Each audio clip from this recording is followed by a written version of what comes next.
भारत में Cola war 2 शुरू हो चुकी है दोस्तों। पहली कोला वॉर हुई थी पेप्सी और कोका कोला के बीच, जिसमें गोला बारूद और सैनिक नहीं लगते, इसमें लगते हैं एड, सेलिब्रिटीज और मार्केटिंग में अंधे पैसे। कोक लाया फैंटा तो पेप्सी लाया मिरिंडा, कोक लाया स्प्राइट तो पेप्सी लाया 7 अप, कोक लाया मिनट मेड तो पेप्सी लाया ट्रॉपिकाना, कोक लाया माजा तो पेप्सी लाया स्लाइस, कोक लाया पानी में किनले तो पेप्सी लाया एक्वाफिना, कोक लाया दोस्तों आमिर खान और शाहरुख खान तो पेप्सी लाया सलमान खान। अब दोस्तों ये सब तो हुआ कोला वॉर फर्स्ट में, लेकिन कोला वॉर सेकंड तो खतरनाक होने वाली है दोस्तों, क्योंकि दोस्तों पहले 2 विदेशी प्लेयर लड़ रहे थे भारत में अपना हक जमाने के लिए। अब दोस्तों इन दोनों विदेशी प्लेयर से लड़ रहा है हमारा भारत का सबसे बड़ा देसी प्लेयर, और वो कौन? अरे भाई अपना मोटा भाई मुकेश अंबानी। अब दोस्तों मोटा भाई वो प्लेयर है जिस भी इंडस्ट्री में घुसते हैं उसके डायनामिक्स बदल कर रख देते हैं, रूल को बदल कर रख देते हैं। एकदम से दोस्तों एंट्री करने के बाद बड़े बड़े प्लेयर्स को हिला कर रख देते हैं दोस्तों, और दोस्तों एट द एंड खुद नंबर 1 बन जाते हैं। और क्या दोस्तों इस बार वो इस इंडस्ट्री में कर पाएंगे? क्या दोस्तों कैंपा कोला पेप्सी और कोका कोला की बादशाहत को चैलेंज कर पाएंगे? ऐसी दोस्तों वो क्या स्ट्रेटेजी फॉलो कर रहे, जिसने दोस्तों उसने जियो में भी फॉलो की थी और दोस्तों इसमें भी कर रही है, और दोस्तों क्या ये स्ट्रेटेजी सफल रहेगी इनके लिए? अब दोस्तों इस इंडस्ट्री में अपॉर्चुनिटीज क्या है और इंडस्ट्री में चैलेंजेस क्या है, इसके जो कंज्यूमर है या फिर इसके जो ट्रेडर है उसका फायदा होने वाला है या फिर नुकसान, ये सब बताएगा दोस्तों आपका भाई कुणाल। दोस्तों एक छोटा सा डिस्क्लेमर है, आप स्टडी हर प्रोडक्ट की करनी चाहिए दोस्तों, लेकिन कंज्यूम हर किसी को नहीं करना चाहिए। इससे पहले दोस्तों हम बात करें कैंपा कोला की स्ट्रेटेजी की, कि भैया कैसे मोटा भाई कोका कोला और पेप्सी को पटकनी देने की सोच रहे हैं, कैसे प्राइसिंग रख रहे हैं, कैसे मार्केटिंग कर रहे हैं, कैसे डिस्ट्रीब्यूशन कर रहे हैं। पहले समझते हैं दोस्तों कैंपा कोला है क्या चीज। और दोस्तों आज का यूथ जेन ज़ी जो इसके बारे में बिल्कुल भी नहीं जानता, इंक्लूडिंग मी दोस्तों, मैं भी नहीं जानता। रिसर्च के दौरान ही दोस्तों मुझको भी पता चला कि ये कितनी बड़ी तोप है, और दोस्तों मोटा भाई ने इसको कब, कहां और कैसे, कितने में खरीदा। कैंपा कोला की शुरुआत करने वाला ग्रुप का नाम था दोस्तों प्योर ड्रिंक्स ग्रुप, यानी कि न्यू दिल्ली लिमिटेड थी ये। और दोस्तों इसकी शुरुआत हुई थी 1949 में, वो भी दोस्तों भारत के संविधान के आने से पहले, जो कि 1950 में आया था। ये कैंपा कोला दोस्तों आखिर कैसा था? एक्चुअली दोस्तों 1949 में आया था भारत में कोका कोला। अब दोस्तों वहां पर कोका कोला को चाहिए था लोकल पार्टनर। अब दोस्तों वहां पर उसका पार्टनर बना प्योर ड्रिंक्स, और दोस्तों प्योर ड्रिंक उनकी बोटलिंग और बाकी सब चीजों का काम तब से करने लगा था। अब दोस्तों कोका कोला के लिए वहां पर उस समय कोई भी कंपटीशन नहीं, तो दोस्तों एक ही मार्केट लीडर था, वो था कोका कोला। अब दोस्तों उसके सामने कोई कॉम्पिटिटर ही नहीं था, तो मार्केट लीडर तो वही बनेगा ना। अब दोस्तों कैंपा कोला कोका कोला के साथ काम कर रहे थे, तो ये भी लीडर बन गए थे। अब दोस्तों 70s और 80s के टाइम में दोस्तों इनका अलग ही रोला था, इनकी मार्केट में दम चलती थी। अब दोस्तों ये लोग मार्केट लीडर नहीं, यही मार्केट थे।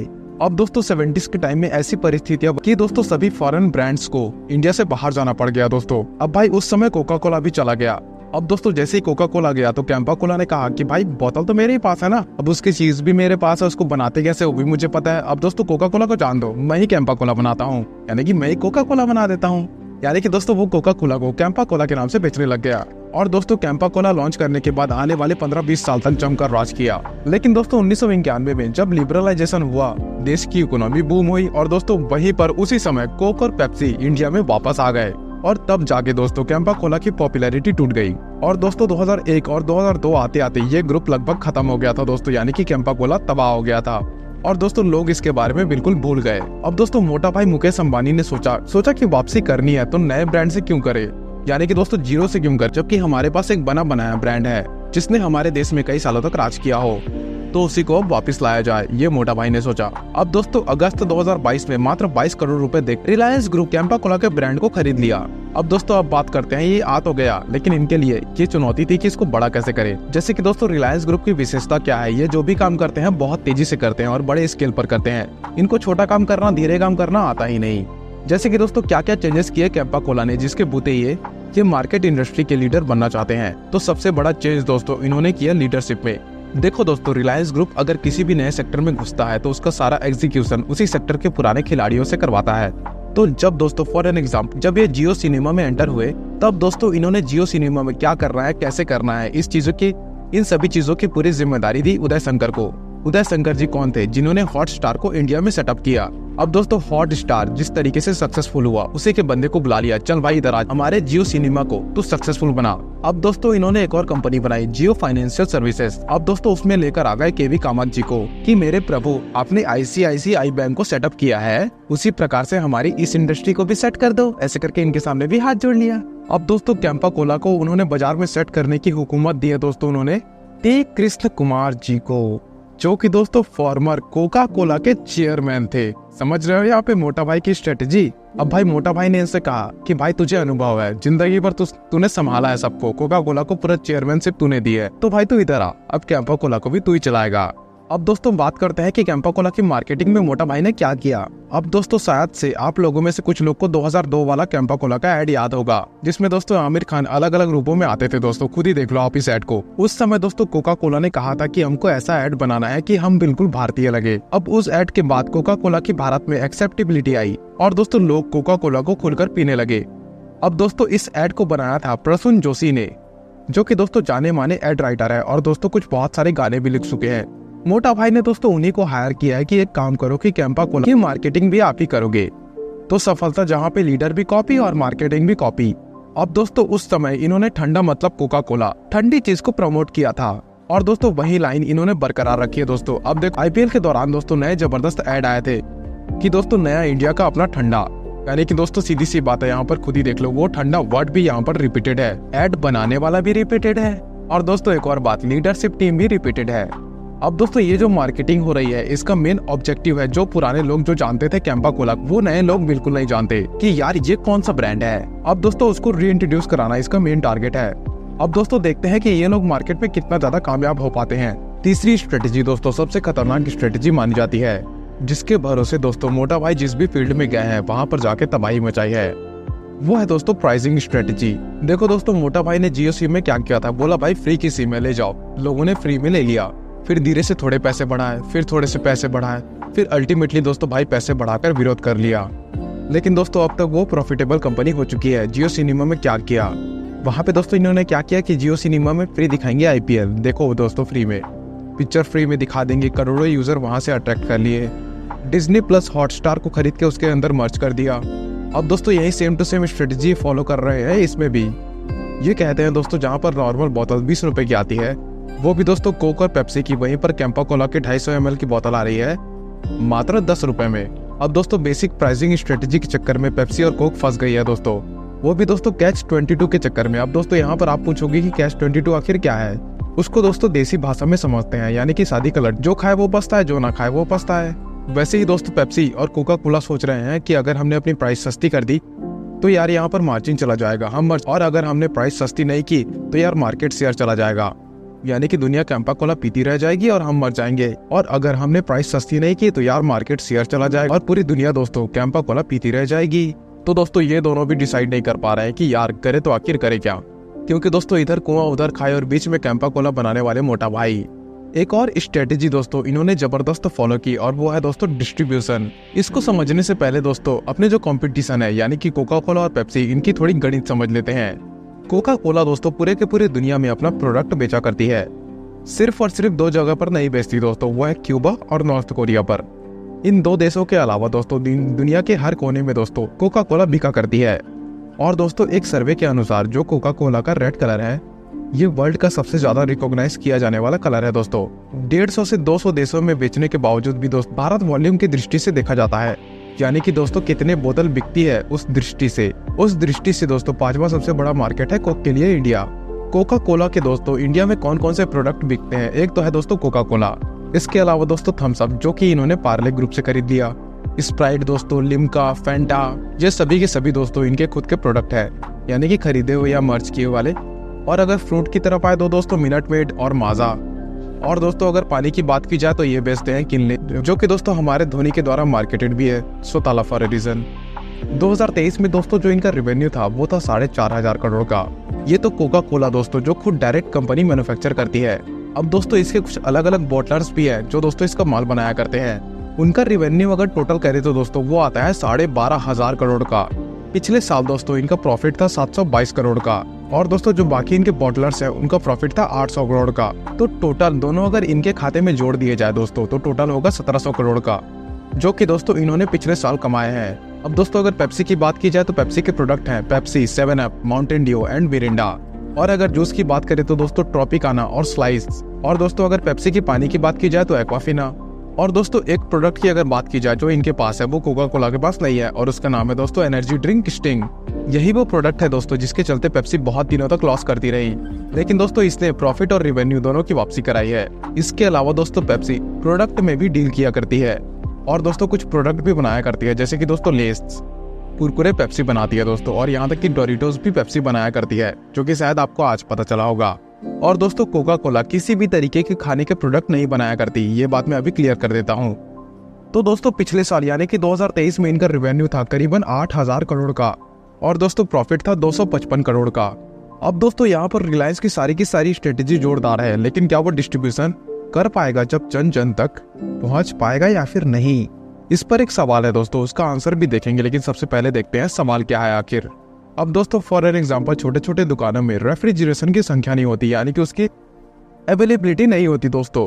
जैसे कि दोस्तों आपको ये माल रखना है, यानी कि पेप्सी या कोक की बोतल रखनी है, तो आपके पास मेरे भाई फ्रिज होना बहुत जरूरी है। अब इलेक्ट्रिसिटी का भी होना बहुत जरूरी है फ्रिज चलाने के लिए। अब दोस्तों भारत के अंदर बहुत जगह में इलेक्ट्रिसिटी का भी बहुत ज्यादा इशू है, वो भी दोस्तों छोटे छोटे गाँव में अगर किसी से पूछा जाए तो उनको फ्रिज के बारे में भी नहीं पता होता।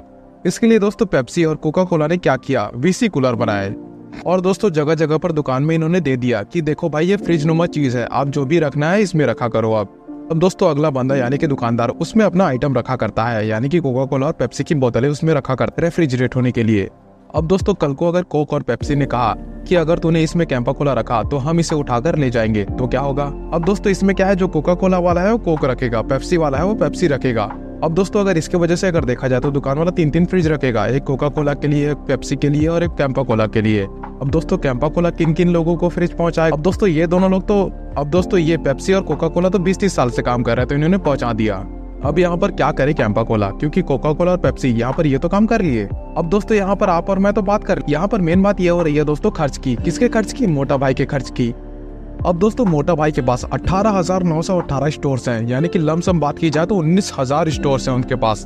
इन भाई साहब के पास रिलायंस फ्रेश है, भाई साहब के पास स्मार्ट रिलायंस अवेलेबल है, भाई साहब के पास अभी जियो मार्ट भी है, यानी कि हमारे मोटा भाई के पास। दोस्तों भाई साहब के पास जितने भी ये स्टोर्स अवेलेबल है इनको फोन लगाते हैं, तो अगर सीधा कॉन्टेक्ट किया तो कैंपा कोला तो आपको ब्लिंकिट में मिल जाती है। हो गया ना भाई, डिस्ट्रीब्यूशन मैटर खत्म हो गया यहाँ पर। इतनी बड़ी क्या सोच रहे हो आप अभी। और दोस्तों उसके अलावा अपना डिस्ट्रीब्यूशन बढ़ाने के लिए नया प्लांट खरीद भी रहे हैं और नया प्लांट सेटअप कर भी रहे हैं, जैसे कि दिल्ली में, और यहाँ तक कि दोस्तों मुंबई और एनसीआर में भी अपना खुद का प्लांट सेटअप कर रहे हैं दोस्तों, ताकि दोस्तों पूरे इंडिया के लेवल पर डिस्ट्रीब्यूशन हो सके। अब दोस्तों अब बात करते हैं भारत की जो सॉफ्टवेयर डिस्ट्रीब्यूशन इंडस्ट्री है वो आखिर कितनी बड़ी है। अब यहाँ पर दोस्तों 2 प्लेयर ऑलरेडी बैठे हुए हैं, उनका नाम है दोस्तों कोका कोला और पेप्सी। क्या दोस्तों यहाँ पर तीसरे प्लेयर की जरूरत है, यानी कि जगह है या फिर नहीं। तीसरा प्लेयर या तो आके आराम से सेटअप हो जाएगा या फिर इनमें से एक को गेट आउट कर देगा।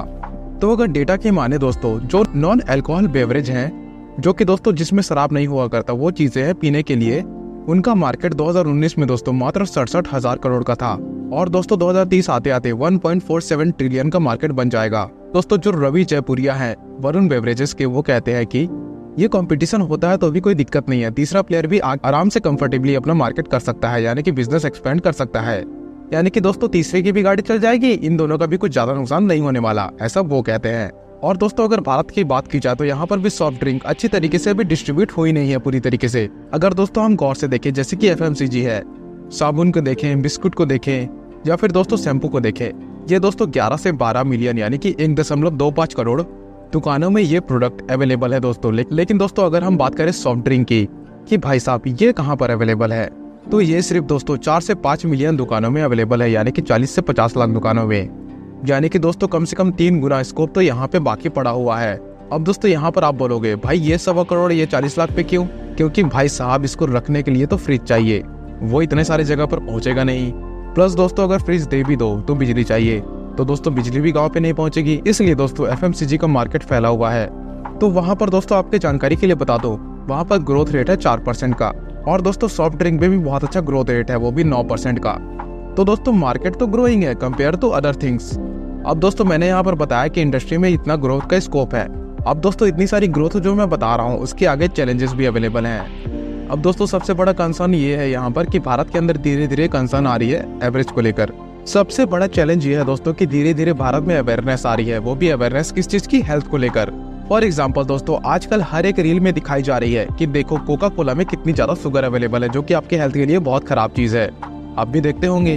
तो इन सब चीजों का खुलकर अगर प्रचार हो रहा है तो जो लोग दोस्तों कोका कोला और पेप्सी के दीवाने हैं वो दोस्तों इनको छोड़ने का मन बना चुके हैं, बहुत छोड़ चुके हैं और बहुत सारे लोग छोड़ने वाले हैं। और दोस्तों जो लोग इसको पी रहे हैं वो बहुत ही ओकेजनली इसको पी रहे हैं, उसका असर दोस्तों इसके डिमांड पर बहुत अच्छी तरीके से दिखने वाला है आने वाले समय में। दूसरी चीज दोस्तों, जैसे कि दोस्तों शुरुआत में कोका कोला और पेप्सी बिके थे, वो किस किस टाइप पे बिके थे, यानी कि कैसे टाइप पे बिके थे। अब उस टाइम दोस्तों स्लोगन हुआ करता था कि ये कूल है, ठंडी चीज है, इसलिए पीना है। अब दोस्तों वहां पर लाइफ स्टाइल थी कि कोक पी रहे हैं भाई, कूल लग रहे हैं हम। अब दोस्तों कोका कोला पीने के बाद हम 90s में कूल लगते थे। अब दोस्तों हजारों तरीके आ गए हैं कूल लगने के। अब दोस्तों उनको कोई और स्ट्रेटजी अपनानी पड़ेगी अगर उनको ये बेचना है तो आज के डेट में दोस्तों जो नॉन अल्कोहलिक प्रोडक्ट बूम में है, वो दोस्तों इस समय कॉफी बूम पे चल रही है। जैसे कि फॉर एग्जांपल कॉफी का ले लेते हैं, कॉफी बूम पे चल रही है, एनर्जी ड्रिंक बूम पे चल रही है। एक और बात दोस्तों, पानी भी बूम पे चल रही है जो कि नॉन अल्कोहलिक होती है। ये तीनों की सेल दोस्तों भविष्य में बढ़ती हुई बहुत ज्यादा दिख रही है। बाकी चीजों के बारे में दोस्तों थोड़ा सा कंसर्न है, वो भी दोस्तों शुगर के चक्कर में, हेल्थ के चक्कर बहुत ज्यादा दोस्तों इंसानों के अंदर यानी कि लोगों के अंदर कंसर्न बढ़ता जा रहा है। यानी कि दोस्तों आगे इनका कितना स्कोप है, इसके ऊपर दोस्तों बहुत बड़ा क्वेश्चन मार्क लगा हुआ है। कोका कोला और पेप्सी दोस्तों मार्केट में बने रहने के लिए एवरेजन पर ईयर 2,500 रुपए मार्केटिंग पर खर्चा करती है। दोस्तों देख रहे हो कितना बड़ा अमाउंट खर्चा करते हैं हम लोग। अब दोस्तों इन दोनों के बीच जो लड़ाई चल रही है उसमें कंज्यूमर का फायदा है या फिर नुकसान। अब दोस्तों इसके ऊपर मैं एक ही कंक्लूजन देना चाहूंगा, जब तक ये लोग लड़ेंगे तब तक कंज्यूमर का फायदा होता रहेगा। जैसे कि दोस्तों फॉर एन एग्जांपल जो 20 की पेप्सी थी वो कैंपा कोला 10 में आ चुकी है, तो आगे या पीछे जाकर दोस्तों कोका कोला को या फिर पेप्सी को ये 10 रुपए में उनका प्रोडक्ट लाना ही पड़ेगा, क्योंकि कैंपा कोला पहले से ही 10 रुपए में बेच रहा है। अब दोस्तों सीधा साधा यहाँ पर कंज्यूमर को फायदा है कि जो चीज 20 में मिल रही थी अब उनको 10 रुपए में मिल जाएगी, तो फायदा है ना आपका, यानी कि कंज्यूमर का। लेकिन दोस्तों बाद में अगर कोई एक बंदा इनमें से जीत जाएगा तो बाद में अपना प्रोडक्ट 25 रुपए की भी कर सकता है। फिर बाद में अगर तीनों हाथ मिला लिए तो इसको 30 की भी कर देंगे, यानी कि सबके खाते में 10-10 रुपए। तो दोस्तों शुरुआत में उनका शॉर्ट टर्म में फायदा है और लॉन्ग टर्म में नुकसान ही नुकसान। अब दोस्तों बाजार में जब तक ये लड़ाई चल रही है इन तीनों के बीच, आपको टीवी में दोस्तों बहुत सारे ऐड देखने को मिल जाएंगे, बहुत सारे दोस्तों सेलिब्रिटीज देखने को मिलेंगे, बहुत सारे क्रिकेट मैच में दोस्तों यानी कि IPL मैचेस में इनके प्रचार और प्रसार दिखेंगे। लड़ाई सभी देखेंगे दोस्तों, मजा सबको आएगा, लेकिन लास्ट में पैसा वसूली अपने से ही होनी है, यानी कि दोस्तों आम पब्लिक से ही पैसा वसूली होगी।